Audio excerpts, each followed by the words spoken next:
Bonjour et bienvenue dans Prière inspirée. Je suis heureux de vous retrouver aujourd'hui. Nous parlons des 7 péchés capitaux. Et j'ai dit que ces péchés sont appelés des péchés de tête. Ça veut dire que lorsqu'on agit dans ces péchés, lorsqu'on vit dans ces péchés, ils ont la puissance d'en délivrer plein d'autres.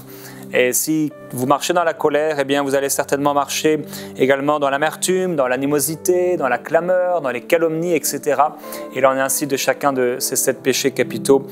Et j'ai un témoignage aujourd'hui justement par rapport à ce péché dont on va parler aujourd'hui, la colère, vaincre la colère. Nathalie nous dit « Je tiens à remercier Dieu de m'avoir délivré pendant que vous étiez en train de prier contre l'amertume et la colère. Mon corps a été pris de violents tremblements. Et j'avoue que j'avais de l'amertume contre mes collègues et ma famille. Je me suis disputé avec une collègue hier et j'ai gardé cette colère toute la nuit. D'habitude, je n'écoute pas les prières inspirées, mais j'ai été poussé à le faire aujourd'hui. Dieu est bon. Un grand merci à vous et merci de continuer ce que vous faites. Gloire à Dieu. La colère. La colère ouvre des portes. Et il devrait, si vous connaissez le Seigneur, avoir une grande différence entre vous et ceux qui n'appartiennent pas à Dieu. J'ai dit lundi, en parlant de la paresse spirituelle, que si nous appartenons à Jésus, nous savons que nous avons une place auprès du Père. Nous savons que nos péchés sont pardonnés. Nous savons que si nous mourons aujourd'hui, pas à cause de nos bonnes œuvres, mais à cause du sang de Jésus-Christ, nous rejoindrons le Père, nous sommes sauvés. Maintenant, vous écoutez cette émission peut-être pour la première fois et vous n'avez pas cette certitude d'être sauvé. Et vous êtes plein de colère et vous écoutez cette émission parce que peut-être vous avez été, vous êtes devant la télévision ou alors sur YouTube, vous avez vu les 7 péchés capitaux et vous êtes une personne de colère. Mais la Bible déclare que Dieu, lui, est en colère contre tous ceux qui font le mal, mais que par sa justice, alors qu'auparavant Dieu faisait des alliances avec les hommes dans l'Ancien Testament, vous pouvez le lire, et quand ces hommes se détournaient de Dieu, la colère était sur eux. La Bible dit aujourd'hui que la colère pèse sur les hommes, mais à cause de Jésus-Christ et du sacrifice de Christ, nous sommes entrés dans une nouvelle alliance, une alliance de grâce, une alliance d'amour. Alors aujourd'hui, le Seigneur Jésus veut vous sauver de cette colère. Il veut vous libérer. Peut-être aujourd'hui, vous appartenez au Seigneur. Et pourtant, vous êtes comme les autres. Une personne de colère comme les autres. Et Dieu veut vous libérer aujourd'hui. Et il veut que vous puissiez marcher dans l'amour. Alors, je crois en la puissance du sang de Jésus. La croix est suffisante et la croix était suffisante pour le pardon des péchés de toute l'humanité. Le sang de Jésus et même une seule goutte de son sang était suffisante pour qu'on soit pardonné, pour qu'on soit lavé, pour qu'on soit délivré.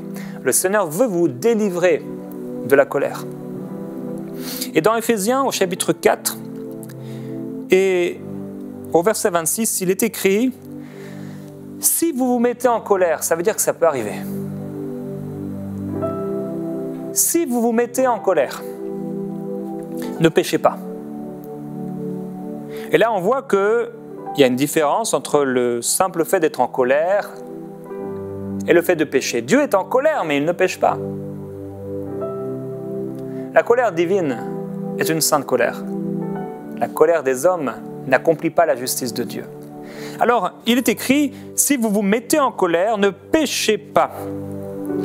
Que le soleil ne se couche pas sur votre irritation. Ne donnez pas accès au diable. La colère, lorsque on l'accepte, lorsqu'on l'accueille, au point de nous irriter contre un homme, contre une personne, ouvre un accès à Satan. Et dans ce témoignage, on a entendu que cette personne s'est endormie avec cette colère. J'ai entendu un homme de Dieu, son témoignage. Il était tellement en colère contre des personnes, une ou des personnes de son équipe, qui s'est réveillé malade. La colère donne un accès dans la vie d'une personne à Satan. Et nous ne sommes pas censés vivre dans la colère. Alors aujourd'hui, c'est tellement facile de manifester de la colère, tellement facile de pouvoir se mettre en colère contre les gens. J'ai vu sur Internet les 7 péchés capitaux du web. Vous pouvez le voir maintenant. Et sous la colère, on parle de Twitter.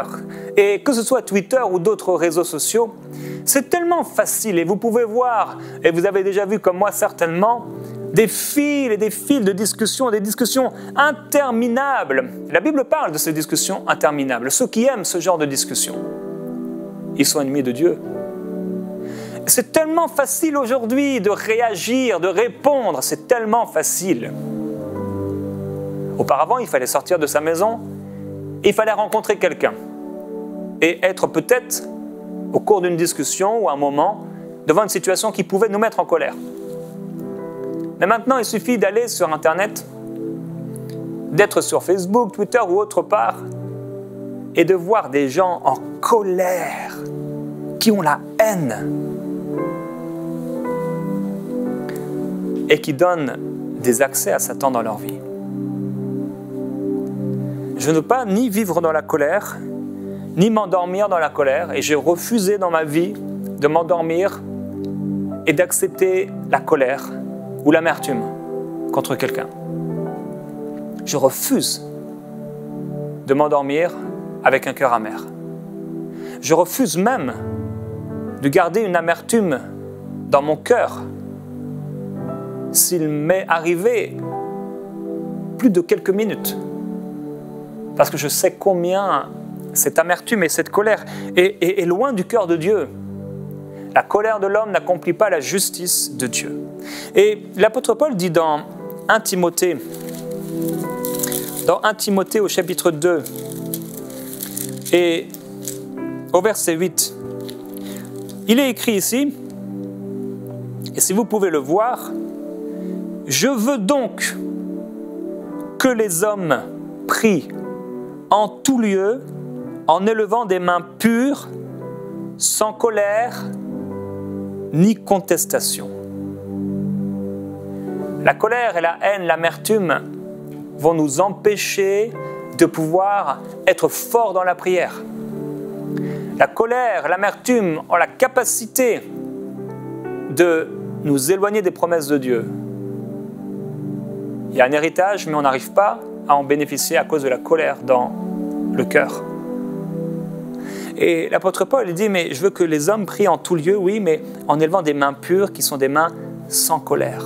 Oh, la colère, elle est tellement dangereuse. Cette colère peut nous empêcher réellement d'entrer et de demeurer dans le plan de Dieu. Cette colère donne un accès, une porte ouverte à Satan. Et c'est pourquoi dans Éphésiens, on y était tout à l'heure, il est dit au verset 29 qu'il ne sorte de votre bouche aucune parole malsaine, ça veut dire parole mauvaise, ou parole méchante, ou parole impure, qu'il ne sorte de votre bouche aucune parole mauvaise. Et au verset 30, le verset suivant donc, n'attristez pas le Saint-Esprit. La colère, ça attriste tellement le Saint-Esprit, parce que l'Esprit de Jésus-Christ,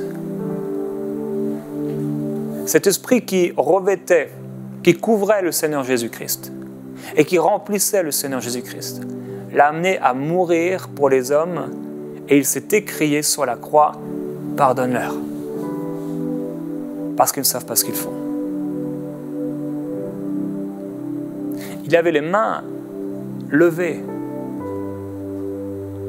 et il s'est écrié, pardonne-leur. Ne savait-il pas réellement ce qu'il faisait ?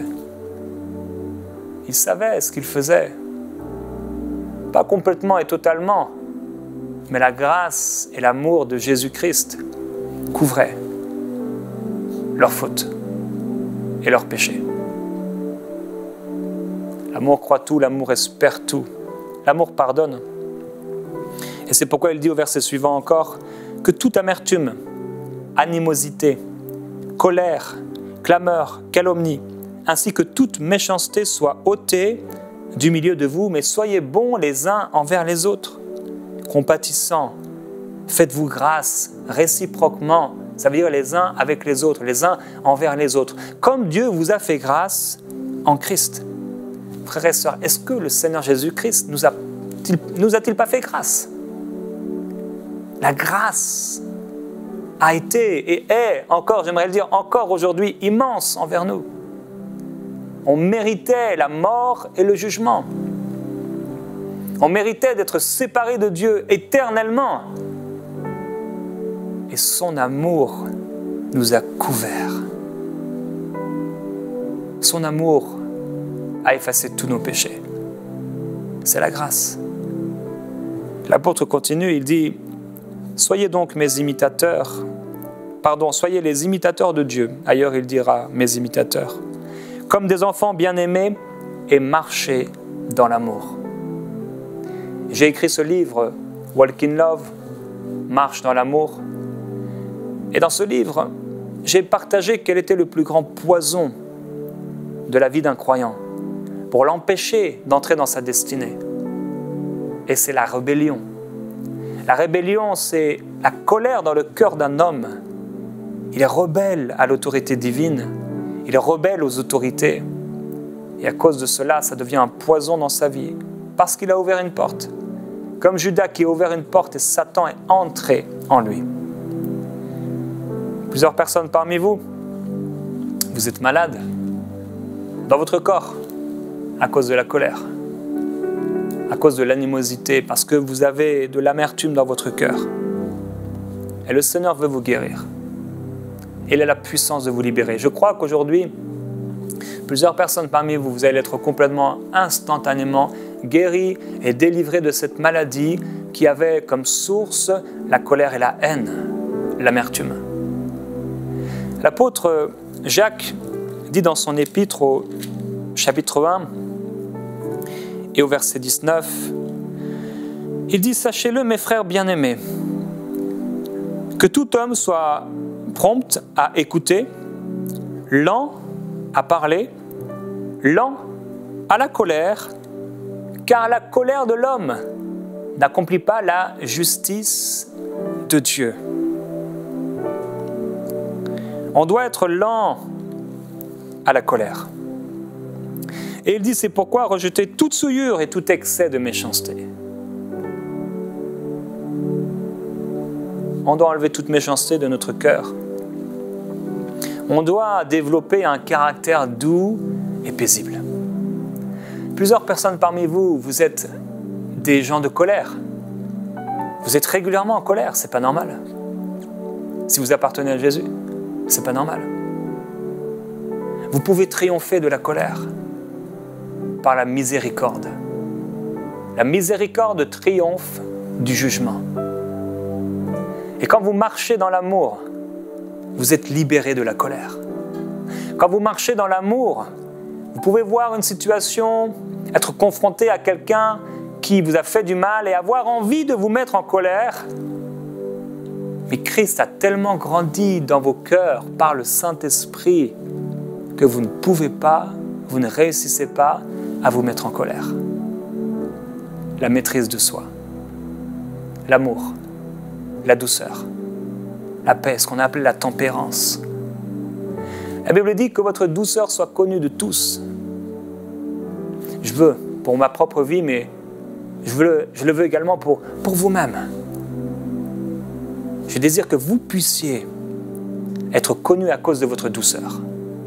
Et que si vous étiez jusque-là une femme colérique, la Bible dit, mais il est préférable, mieux vaut habiter à l'angle d'un toit que de partager sa maison avec une femme querelleuse.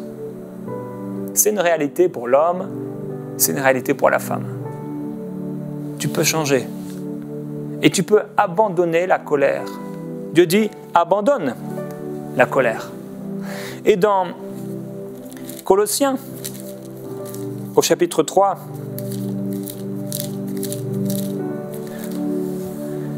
il est écrit au verset 5, « Faites donc mourir votre nature terrestre, l'inconduite, l'impureté, les passions, les mauvais désirs, on en a parlé hier, la cupidité, on en a parlé également, qui est une idolâtrie. C'est pour cela que vient la colère de Dieu sur les rebelles. Vous marchiez ainsi autrefois lorsque vous viviez dans ces péchés. Mais maintenant, vous aussi, rejetez tout cela. Colère, animosité, méchanceté, calomnie. Rejetez tout cela. Vous avez un choix à faire. Rejetez la colère, rejetez la calomnie. Ça veut dire que ce n'est pas Dieu qui va le faire à votre place. Lui, il a, à travers la croix, à travers le sang de Jésus, à travers l'autorité qu'il vous a donnée, il vous donne la puissance de le faire, mais la décision vous appartient. Vous pouvez et vous avez la puissance de renoncer à la colère, de refuser d'être et de marcher comme ça. Parce qu'une personne constamment en colère, vous êtes en colère contre les gens, vous êtes en colère et dans les bouchons, contre les automobilistes, vous êtes en colère contre les impôts, vous êtes en colère contre les politiciens, vous êtes quelqu'un de colère, vous écrivez sur les réseaux sociaux, vous mettez en colère, vous êtes en colère, mais ça n'accomplit pas la justice de Dieu. Est-ce que Jésus est venu en colère comme ça sur la terre? On l'a vu une fois en colère, c'est vrai, il s'est fait un fouet, il a jeté ce qui était là, les tables des vendeurs de pigeons, etc. Oui, est-ce que c'est l'image de Jésus tous les jours? Et même cette colère était celle de Dieu, parce que pour ces personnes qu'il a fait fuir, il est mort. Est-ce que vous êtes capable? Est-ce que vous aimez les gens à un tel point de leur dire la vérité, mais en même temps de mourir pour eux? Non, Jésus était bon, il était plein d'amour. Alors que les pharisiens étaient là, prêts à lapider les hommes, les femmes, lui, il se baisse, il écrit. Et il se relève plein d'amour, il pardonne et il fait du bien. Le Seigneur Jésus-Christ marchait dans l'amour. Il marchait dans l'amour. Et une chose qui peut nous aider, parce que c'est vrai qu'il y a des situations injustes. Et la réaction charnelle, c'est pour ça, il dit, faites mourir les membres qui sont sur la terre. Ou plus précisément, votre nature terrestre. Parce que si on marche dans la chair, on va se dévorer les uns les autres et on sera mangé, entre guillemets, tué, dévoré les uns par les autres. En fait, ça ne nous fera jamais de bien. Et en abandonnant cette nature terrestre, ce sera pour notre bien. On a besoin d'abandonner cela. On a besoin de faire périr cela. Et c'est vrai que des fois, oui, comme je le dis, il y a des injustices. Et la chair, si on laisse libre cours à la chair, la colère, l'animosité, l'amertume, tout ça, ça va se lever à l'intérieur de nous. Mais dans Romains au chapitre 12, au verset 19, on a une bonne nouvelle. C'est que Dieu s'en occupe de ces injustices. Et on doit lui laisser le contrôle.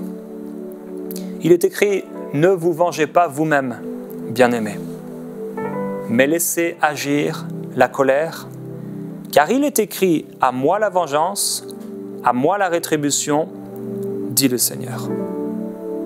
Et je voudrais vous encourager, mes frères et sœurs,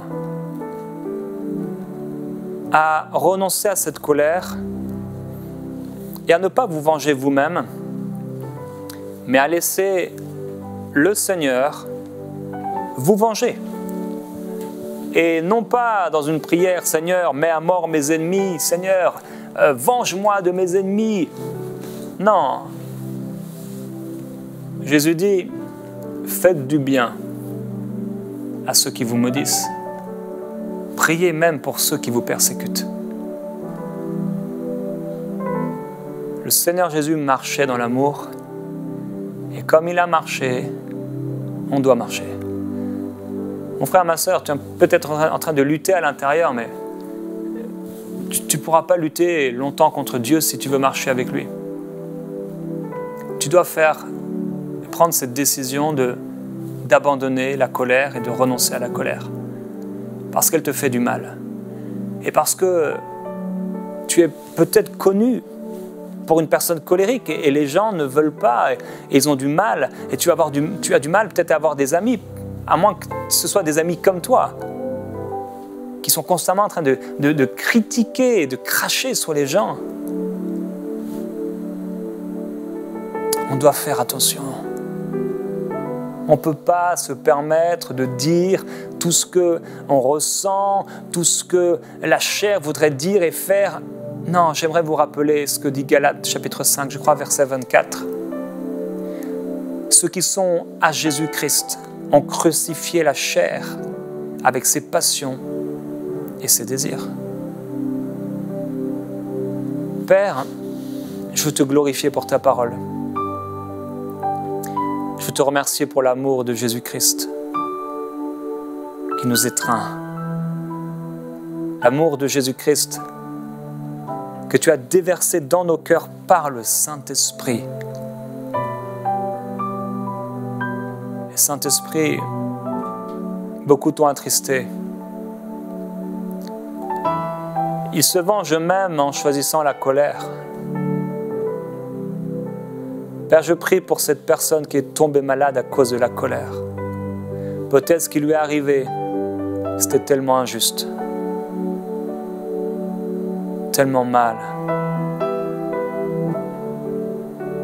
Mais aujourd'hui, tu veux guérir son cœur. Et toi qui as été abusé, à qui on a fait du mal,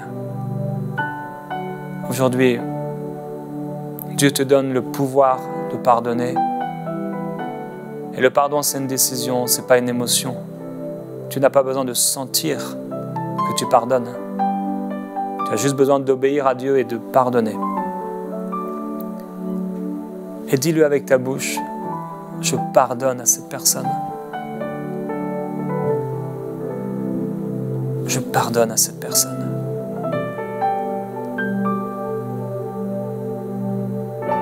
C'est peut-être quelqu'un de ta famille. Peut-être cette personne ne vit plus ou tu n'es plus peut-être en contact avec cette personne. Mais il faut que tu fermes l'accès à Satan. Et pendant que plusieurs sont en train de faire cette prière maintenant, je prends maintenant autorité contre toute maladie, contre tout handicap, contre tout blocage, au nom de Jésus.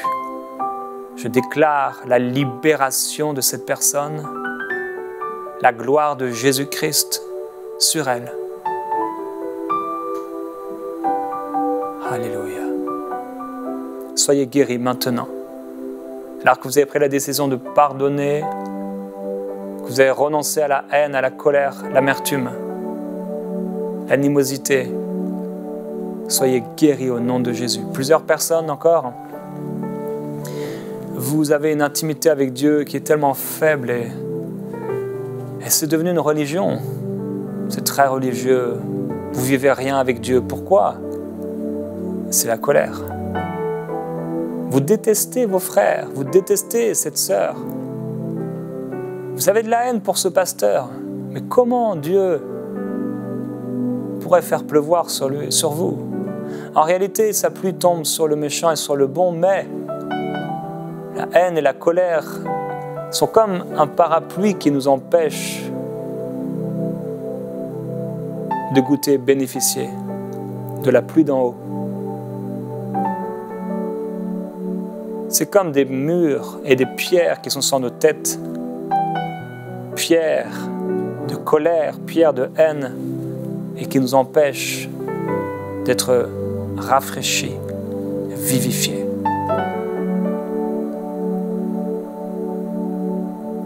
Il y a des personnes, c'est tellement amer.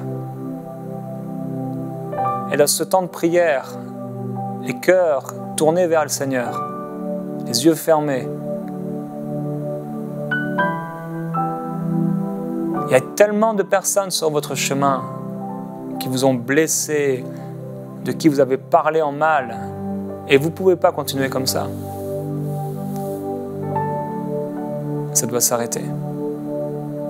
Et ça va s'arrêter. Par le pouvoir de Christ. Je ne peux pas, tu ne peux pas, nous ne pouvons pas par nous-mêmes. mais avec Dieu, nous ferons des exploits. Père, merci pour les cœurs qui s'ouvrent. Merci pour l'humilité. Merci pour la repentance. Merci pour les cœurs guéris, pour les corps guéris, libérés, pour les âmes libérées, libres. Merci Saint-Esprit pour la révélation de ta parole qui éclaire nos cœurs. Merci pour cette personne qui élevait des mains impures à cause de sa colère et de sa haine. Une personne qui contestait sans cesse et qui aujourd'hui va vivre une nouveauté de vie, une nouveauté dans son intimité avec toi, une nouveauté dans la parole de Dieu. Sa méditation qui était bloquée, fermée, emprisonnée dans un système de pensée, la rendait esclave. Aujourd'hui, elle est libre. Au nom de Jésus-Christ, je déclare que vous êtes libérés de certains tocs, des troubles obsessionnels convulsifs, d'addictions qui sont entrés dans votre vie à cause de la colère. Vous pouvez pardonner à ce voisin. Vous pardonnez à ce pasteur. Vous pardonnez à ce frère. Vous pardonnez à ce membre de la famille. Comme Christ vous a pardonné. Et nous savons que si nous ne pardonnons pas, nous ne serons pas pardonnés. Et si nous pardonnons, nous serons pardonnés. Père, je prie que nous puissions marcher dans l'amour, demeurer dans l'amour, être connus à cause de notre douceur. Je prie pour cette sœur qui critiquait, pour ce frère qui était méchant et dur. Qu'aujourd'hui leur vie soit transformée. Certains, vous allez faire des rêves et le Saint-Esprit va ouvrir vos yeux et vous montrer peut-être la racine de cette aigreur. Vous êtes une personne aigrie. Votre visage même c'est gris et c'est tellement dur. Mais en regardant à lui, on est rayonnant de joie. Et notre visage n'a pas à rougir de honte. Alors je prie que la présence du Saint-Esprit repose sur vous, mes frères et sœurs. Ce péché, il est vaincu à la croix du calvaire. Dieu vient aujourd'hui briser la puissance de ce péché à travers cette repentance. Et je veux vous déclarer, il y a des jours nouveaux qui arrivent devant vous. C'est un jour nouveau aujourd'hui et vous êtes bénis au nom de Jésus-Christ, le Fils du Dieu vivant.